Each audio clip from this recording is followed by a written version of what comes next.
So just kind of shifting gears here, this idea of dopamine. So, in our society, it's like we talk a lot about, and in the nootropics, we're always talking like, well, we need more dopamine, right? If you're depressed, you need more dopamine. But dopamine is kind of like a double-edged sword, and it has positives like, yes, you do want more dopamine. Like if your gut's not producing enough dopamine and your brain doesn't have enough dopamine, of course, you're going to probably experience some depression issues, but there's more to the story, especially when it comes to something like dopamine beta-hydroxylase, or even something like supplementing L-tyrosine or L-tryptophan, and why that might not be the best thing to really boost, I guess, the amount of pleasure or happiness that you have in your life or that you're looking for from these supplements. Yeah, I mean, dopamine is an important neurotransmitter, but it's not the only one. And these neurotransmitters don't work in isolation, right? There's an overlap. You could create an entire Venn diagram over these neurotransmitters and how they overlap, support each other, as well as sometimes having similar physical manifestations when they are deficient or are in excess.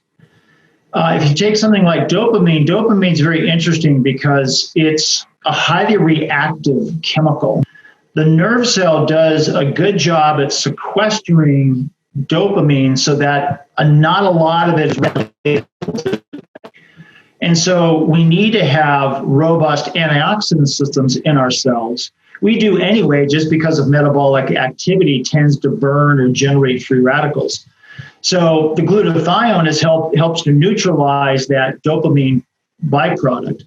Well, if you keep ramping up dopamine, okay, and you keep suppressing or lowering your glutathione levels, ultimately over time, what can end up happening is you have too much dopamine, and that causes destruction within the nervous system. And this is a classic thing sometimes seen in Parkinson's, for example.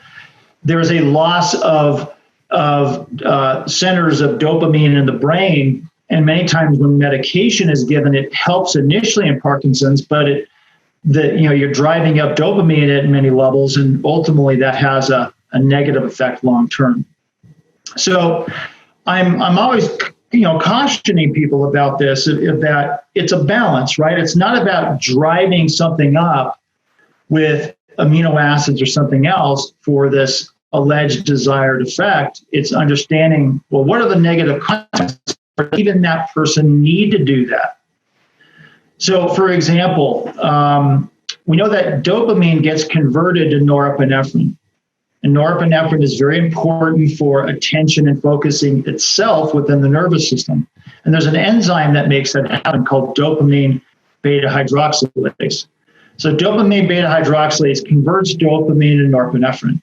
But there are many things that impact on dopamine beta-hydroxylase activity. There can be genetic factors that weaken its activity. But if you have a copper deficiency or an ascorbic acid deficiency, that also can negatively affect the enzyme. Basically, that means if you're copper deficient or ascorbic acid deficient, the activity of the enzyme is lowered, which means your dopamine levels will rise. Also, certain infections, certain bacteria inhibit the function of that enzyme. And some of these are called clostridia or clostridia bacteria. Now, people have probably heard about Clostridia difficile, but there's other types of Clostridia bacteria that produce their own metabolic compounds that negatively impact that enzyme. And so that's important to understand, because I've actually seen patients who start taking high amounts of amino acid. At the same time, they've got a Clostridia infection, and their situation gets worse, right? It drives their dopamine way high, and at the same time, it's also generating a lot of oxidative stress within the brain and nervous system. It's interesting, too, there is actually a common contaminant in many grain products, corn products, for example. And there's a... What is it? I'm sorry, what is this chemical? It's a fusarium mold. Okay. And the chemical, there's a mycotoxin, or there's a certain chemical that this mold produces called fusaric acid. Mm. And fusaric acid is also an inhibitor of dopamine beta-hydroxylase. So there's all these things that can impact one biochemical system in the brain, but it's really important because if you have an underlying Clostridia infection, L-tyrosine, it's possible that you can make that Clostridia infection worse and also increase the chemicals that inhibit dopamine. An individual that consulted with me that had early onset Parkinson's disease, and they were actually following a protocol that they found online that was trying to bolster dopamine levels. Well, it required, I don't remember how many milligrams of tyrosine they were taking.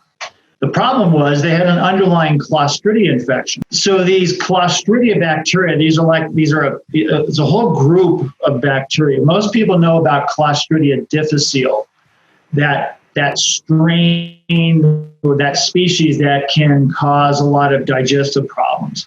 But there's many different types of Clostridia difficile. Not all of them cause gut problems. Some produce metabolic toxins that interfere with proper dopamine metabolism. And there are other types of Clostridia bacteria that do that as well. So the key point is that in this individual I was talking about, they went online, they searched out what supplements could help Parkinson's disease. They came up with this protocol. And it was for somebody else, it might have been fine, right? But for this individual, it was the exact opposite of what they were hoping for. And it was because they had this underlying bacterial infection that had not been detected. And this is my concern of just kind of high dose, in many cases, just high dose amino acid supplementation, kind of taken randomly, without understanding sort of the negative consequences that might happen biochemically in different areas of the body, and particularly in people who have chronic gut problems. So one of the things that I do with the organic acids test is on that test, you can actually evaluate for these Clostridia toxins. And if they're elevated, it's strongly recommended not to be taking large amounts of certain amino acids. Tyrosine, particularly, and also L-phenylalanine is also an issue too. So, it doesn't happen in everybody, but it's certainly worth checking.